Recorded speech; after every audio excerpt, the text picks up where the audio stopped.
शनिदेव की जय हो, शनिदेव की जय हो। एक धनवान राजा था। उस राजा का बहुत धन था, बहुत धन था।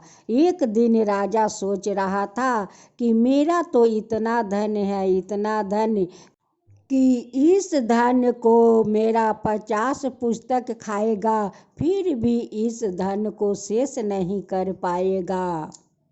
यही सोच कर धनवान राजा 7 रानियों का साथ विवाह करता है और विवाह करके रानी को अपना महल में ले आता है। धनवान राजा बहुत खुश थे। वो कहते हैं कि हे शनिदेव, आपका कृपा से तो मैं 7 रानियों का साथ शादी करके मैं अपना महल में रानी बनाकर ले आई हूँ। हे शनिदेव, अपना कृपा सदैव हम पर बनाए रखिए, शनि भगवान बनाए रखिए। देखते देखते 7 रानियों का 2-2 संतान हो गया। अब तो धनवान राजा बहुत खुश है, बहुत खुश कि हमारा 7 रानियों 2-2 दिए है। ये तो शनि देव का कृपा है कि उनकी कृपा से आज मेरी 7 रानियों 2-2 संतान दिए हैं। हे शनि देव, अपना कृपा मेरे परिवार पर बनाए रखिएगा। हे शनि देव, बनाए रखिएगा। एक दिन धनवान राजा 7 रूम का धन से भर देता है। किसी रूम में कम नहीं और किसी रूम में ज़्यादा नहीं, 7 रूम में समान समान धन भर देता है। 7 धन वाला रूम राजा 7 रानी में बंटवारा कर देते हैं और कहते हैं कि देखो रानियों, बच्चों को किसी चीज़ का कमी नहीं होना चाहिए। जो बच्चा लोग चाहे वही वो लोग का मिलना चाहिए। 7 रानी धन पाकर बहुत खुश भी थी और राजा का तारीफ भी कर रही थी कि राजा तो बहुत अच्छे हैं, देखो हम लोग का समान समान धन में बंटवारा कर दिए। जैसे जैसे दिन बीतने लगे वैसे वैसे राजकुमारों और राजकुमारियों बड़ी होने लगे। राजा अपने लिए तो कुछ भी नहीं रखे, सारे धन तो अपना बच्चों को लिए बंटवारा कर दिया। राजा सोच रहे थे कि मेरे सारे बच्चों खुश रहेंगे, उनकी खुशी में तो मेरा खुशी है, मैं भी खुश रहूँगा। मेरे लिए तो मेरा संतान ही तो मेरा धन है, वही तो मेरा संपत्ति है। देखते देखते राजकुमारों राजकुमारियों बहुत बड़े हो गए। अब तो बड़े हो गए, वैसे वैसे वो लोग का तो बहुत अच्छे अच्छे सामान को ज़रूरत पड़ने लगे। 7 राजकुमार कहते हैं कि हे रानी माँ, हम लोग का सवारी करने के लिए घोड़ा चाहिए। रानियों लोग जाकर राजा से कहती है। राजा कहते हैं कि जो राजकुमारों चाहते हैं जाओ वो दे दो। 7 राजकुमारियों कहती है कि रानी माँ, हमें हीरा मोती लगाए हुए लहंगा चाहिए। रानी जाकर राजा से कहती है। राजा कहते हैं कि राजकुमारी जो मांगती है वही दे दो। राजकुमारों आते हैं और कहते हैं कि रानी माँ, मुझे पोशाक में जो पोशाक राजा लोग हीरे मोती लगाए हुए पहनते हैं वही पोशाक मुझे चाहिए। रानी जाकर राजा से कहती है। राजा कहते हैं कि जो राजकुमारों वो मांगते हैं वही दे दो। 7 राजकुमारियों हीरे जेवरात से अपना अंग ढक लेती है, हीरे मोती लगाए हुए लहंगा चुनरी पहनती है। राजकुमारों अपना अंग में बहुत मोटे मोटे सोने हीरे के हार कंगना पहनते हैं और पोशाक में हीरे मोती जले हुए कपड़ा पहनते हैं। राजा अपना राजकुमारों राजकुमारियों का मांग पूरा करते करते राजा तो कंगाल बन गया। अब तो महल में नहीं है धन और नहीं है खाने के लिए अन्न। एक दिन शनि देव भिक्षुक का रूप में राजा का दरवाजे पर आते हैं और कहते हैं कि कोई दरबार में है, कोई दरबार में है, भिक्षा देहीन, भिक्षा देहीन। राजा तो वहीं पर बैठे बैठे भिक्षु को देख रहे थे आ भिक्षु राजा को देख रहे थे। राजा तो मजबूर था क्योंकि राजा तो कंगाल बन गया था, घर में तो कुछ नहीं था कि राजा दे सकते हैं। जब कि रानी महल से निकलती है और कहती है कि हे बाबा, मेरे महल में तो नहीं खाने के लिए एक दाना है, आपको मैं भिक्षा कहाँ से दूँ, कैसे दूँ बाबा। शनि देव कहते हैं कि रानी, इतना बड़ा महल है और आप कहते हो कि मेरे घर में एक खाने के लिए दाना नहीं है, आपको भिक्षा मैं कहाँ से दूँ।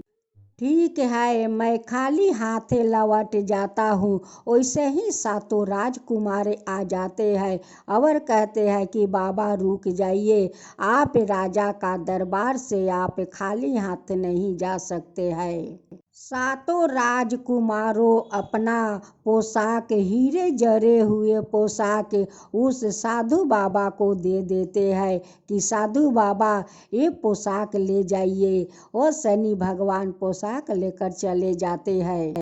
शनि देव फिर दूसरा दिन अपना भेष बदल कर भिक्षु का रूप में आते हैं और कहते हैं कि भिक्षा देहीन, भिक्षा देहीन। रानी जब रानी महल से निकलती है या कहती है कि बाबा, मेरे महल में तो एक दाना नहीं है, आपका भिक्षा मैं कहाँ से दूँ। फिर शनि देव कहते हैं कि रानी, आपका इतना बड़ा महल है और आप कहते हो कि मेरे घर महल में एक दाना भी नहीं है, मैं भिक्षा कहाँ से दूँ। ठीक है, मैं खाली हाथ लौट जाता हूँ। वैसे सातों राजकुमारियों आती है और कहती है कि नहीं बाबा नहीं, आप खाली हाथ नहीं लौटेंगे। सातों राजकुमारियों अपना हाथों का कंगना खोलकर उस भिक्षु को दे देती है और भिक्षु कंगना लेकर चले जाते हैं। फिर दूसरा दिन शनि देव एक और रूप धारण करते हुए उस राजा का दरवाजे पर आते हैं और कहते हैं कि भिक्षा देहीन, भिक्षा देहीन। सातों राजकुमारों आ जाते हैं और कहते हैं कि बाबा, इस दरबार से आप खाली हाथ नहीं लौट सकते हैं। वो अपना गले का वो हार निकाल कर उस भिक्षु को दे देते हैं और भिक्षु लेकर वो हार लेकर चले जाते हैं। शनि देव अपना रूप बदल बदल कर भिक्षु का रूप में उस राजा का दरबार आते रहे और राजकुमारों राजकुमारियों अपना सारा जेवर उस भिक्षु को देते गए। शनि देव अपना भेष बदलते हुए राजा का दरबार पर आते रहे और राजकुमार राजकुमारियों अपना सारा जेवर जेवरात और चढ़ाए हुए हीरे मोती का वस्तु सब उस भिक्षु को देते गए, देते गए। अब तो उस भिक्षु को देने के लिए नहीं बचा राजकुमार का पास और नहीं बचा राजकुमारियों के पास। फिर एक दिन शनि देव भिक्षु का रूप धारण करते हुए राजा का दरबार आते हैं और कहते हैं कि भिक्षा देहीन, भिक्षा देहीन। वैसे सातों राजकुमार आते हैं और कहते हैं कि बाबा, आप खाली हाथ नहीं जा सकते हैं, आप रुकिए। वो सातों राजकुमारों अपना सातों घोड़ा उस भिक्षु को दे देते हैं। शनि देव सातों घोड़ा लेकर चले जाते हैं। अब तो राजकुमारों राजकुमारियों अब साधारण कपड़ा धारण कर लेते हैं अब तो राजा बहुत दुखित हो गए, बहुत चिंता करने लगे कि अब तो मेरा महल के सिवा महल के अंदर कुछ नहीं है तो बस महल है, लेकिन मेरी महल में तो नहीं वस्तु है या नहीं मेरे महल में धन है। अब मैं क्या करूं।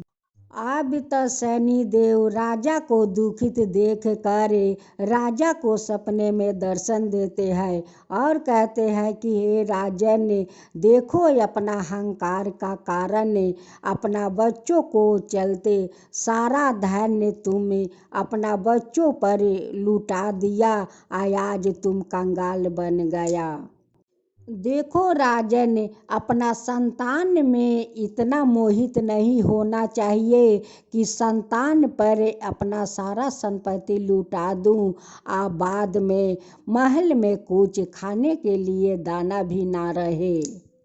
हे राजन, सभी ने अपना संतानों से प्यार करते हैं, कौन ऐसा माता पिता नहीं है कि अपना संतान से प्यार नहीं करते हैं। सभी करते हैं राजन, सभी ने अपना संतान से प्यार करते हैं, लेकिन ऐसा प्यार करना नहीं चाहिए कि अपना संतान के ऊपर सारा धन संपत्ति लुटा दे।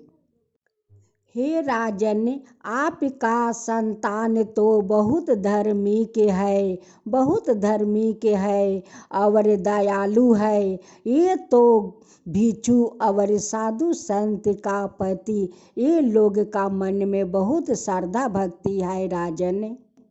हे राजन, एक बात का खुशी है कि आपको संतान सारा जेवरात से लेकर वस्तु तक अगर भिक्षु को दान कर देते हैं तो आपका एक गंगा स्नान हो जाता है राजन, गंगा स्नान हो जाता है। वैसा संतान तो भगवान सबका दे।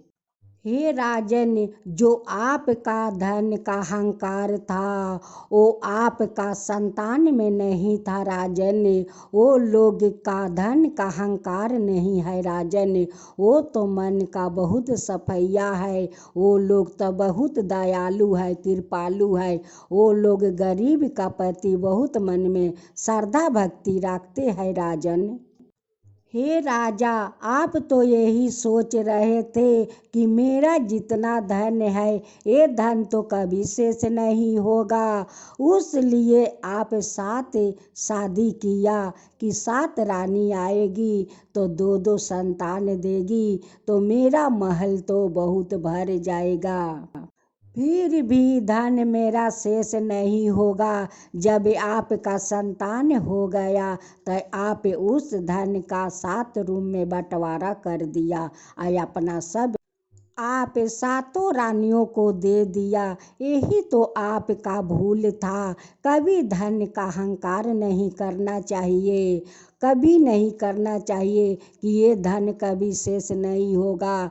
धन तो वो है कि आदमी का बहुत लालच देता है, उस लालच के कारण ना जाने क्या क्या आदमी से करवा देता है। उस भूल को आपका पुत्र सुधारे और आपका आँख भी खोल दिया।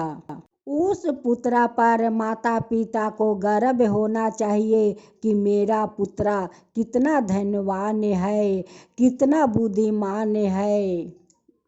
हे राजन, आपका पुत्र और पुत्रियों पर मैं बहुत प्रसन्न हूँ, उनकी श्रद्धा भक्ति देखकर मैं बहुत खुश हूँ, बहुत प्रसन्न हूँ। उनकी श्रद्धा भक्ति देखकर मैं आपका सारा धन वापस कर देता हूँ। जो भिक्षु आपका दरवाजे पर आकर ये सारा धन रोज ले जाता था वो कोई नहीं था राजन, वो शनि देव थे, शनि देव। हे राजन, आपका संतान को मैं श्रद्धा भक्ति देख कर मैं सारा धन वापस कर दिया है राजन, सारा धन वापस कर दिया है। जो आपका 7 रूम बंद हुआ है उस रूम को जाकर खोल कर देखिए, उस रूम में आपको सारा धन भरे हुए मिलेंगे राजन, सारा धन भरे हुए मिलेंगे। जब राजा का आँख खुलता है तो राजा सारे परिवार से कहते हैं कि सुनो सुनो, शनि देव मेरे सपने में दर्शन दिया और कहते हैं कि तुम्हारा संतान को मैं श्रद्धा भक्ति देख कर मैं सारे धन लौटा दिया है। जाकर देखो बंद हुए रूम में सारे धन तुम्हारा भरे हुए मिलेगा। जो भिक्षु रोज भिक्षा मांगने आते थे वो और कोई नहीं था, वो शनि देव थे कि रोज अपना एक एक रूप बदल कर भिक्षा मांगने आते थे। सभी परिवार मिलकर उस रूम को खोलते हैं, देखते हैं कि पहले जैसे 7 रूम धन से भरे हुए थे वैसे ही ये 7 रूम धन से भरे हुए हैं। सभी परिवार मिलकर उस शनि देव को धन्यवाद देते हैं कि हे शनि देव, जैसे हमारा धन आप आपस कर दिया, हम लोग पर कृपा किया, वैसा ही सबका ऊपर कृपा कीजिए हे शनि देव। हे शनि देव, जो आपका कथा कहता है, जो सुनता है, जो हुंकारी पड़ता है, उन सब का ऊपर कृपा कीजिए हे शनि देव, सब का ऊपर कृपा कीजिए। शनि देव की जय हो, शनि देव की जय हो।